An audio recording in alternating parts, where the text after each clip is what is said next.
선생님입니다. 이번 시간에는 포네틱 함수에 대해서 알아보도록 하겠습니다. 자, 포네틱 함수와 더불어서 텍스트 조인 함수와 비교를 해보도록 하겠습니다. 자, 포네틱 함수는요, 텍스트 문자열에서 윗줄 문자를 추출하는 함수입니다. 자, 어학적인 의미로는 음성학이라는 의미가 있고요. 포네틱 함수의 인수는 단일 셀이나 혹은 범위를 지정하면 됩니다. 자, 텍스트 조인 함수 같은 경우에는 여러 문자를 연결하고 중간에 삽입할 구분자까지 지정을 해주고요. 텍스트 조인의 인수 같은 경우는 구분자, 빈셀 무시 여부, 단일셀 혹은 범위입니다. 자, 빈셀 무시 여부는 생략 혹은 true를 써서 빈셀을 무시할 수 있고요. false를 써서 빈셀을 포함, 무시하지 않고 해당 내용을 적용하는 거죠. 자, 이 윗줄라는 말에 대해서 한번 알아보도록 하겠습니다. 윗줄은 홈 탭의 글꼴, 내천자를 클릭하게 되면 되는데요. 자, 홈 탭의 글꼴에 내천자를 클릭해보면 윗줄 필드 표시가 있습니다. 위쪽 필드 표시를 해서 위쪽 편집을 누르게 되면 이 부분에 기재를 해줄 수가 있죠. 자, 이 부분을 편집하고자 할 때는 위쪽 설정을 해서 가운데로 놓을 것인지 아니면 왼쪽으로 놓을 것인지 지정을 해주게 되면 이렇게 표현이 됩니다.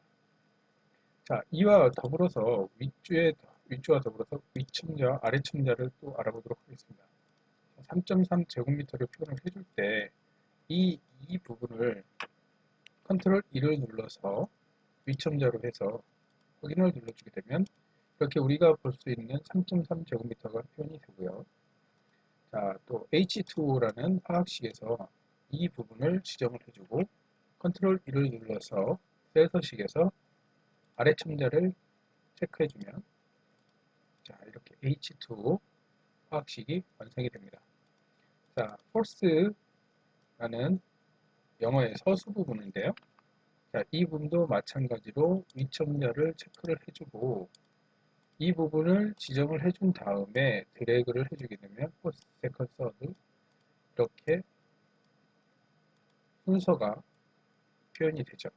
자, 그래서 윗줄 같은 경우에는 본문의 위쪽에 밝히는 주어나 참조를 말하고요. 위첨자는 소리의 차이나 변수를 나타내기 위하여 문자의 위에 덧붙이는 소문자입니다. 아래첨자는 소리의 차이나 변수를 나타내기 위하여 문자의 아래에 덧붙이는 소문자고요. 자, 실제로 함수를 써서 한번 예문을 보도록 하겠습니다. 자, 영역 선택 시 윗줄가 있으면 윗줄끼리 합쳐주고요. 영역 선택 시 윗줄가 없으면 텍스트 문자끼리 합쳐주게 됩니다. 자, 포네틱 함수 ph. 자, ph를 누르게 되면 함수 라이브러에서 포네틱 함수를 찾고요. 범위 지정을 해준 다음에 엔터 키를 누르게 되면 이 위쪽 부분이 상금 TV 구독 조약 부분이 합쳐지는 거 보이시죠? 자, 드래그를 해보니까 상금 TV는 합쳐지고요. 숫자 부분은 빈셀로 반환되는 것을 볼 수가 있습니다. 자, 세 번째 예문은 세로로 정리된 리스트에서 기호를 합쳐줄 수가 있는데요. 먼저 포네틱 함수를 이용을 해서 범위를 지정을 해주게 되면 이렇게 이메일 주소가 한 셀에 정리가 되는 것을 볼 수가 있습니다. 자, 두 번째는 텍스트 조인을 이용을 해서 비교를 해보도록 하겠습니다. 먼저 구분자 부분을 빈셀로 해놓고요. 빈셀 무시를 한 다음에 빈셀 무시를 한 다음에 콤마가 빠졌네요. 빈셀 무시를 한 다음에 범위 지정을 해주게 되면 자, 위와 동일하게 콤마로 해서 연결되어 있는 것을 볼 수가 있죠. 자, 그리고 텍스트 조인 함수를 이용을 해서 첫 번째 인수에 콤마를 넣어주고요. 두 번째 인수에 빈셀 포함을 하게 되면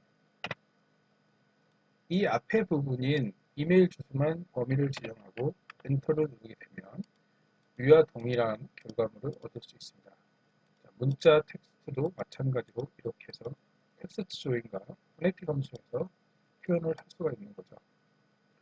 자, 오늘 포네틱 함수와 텍스트 조인에 대해서 알아보았습니다. 오늘도 수고하셨습니다. 감사합니다.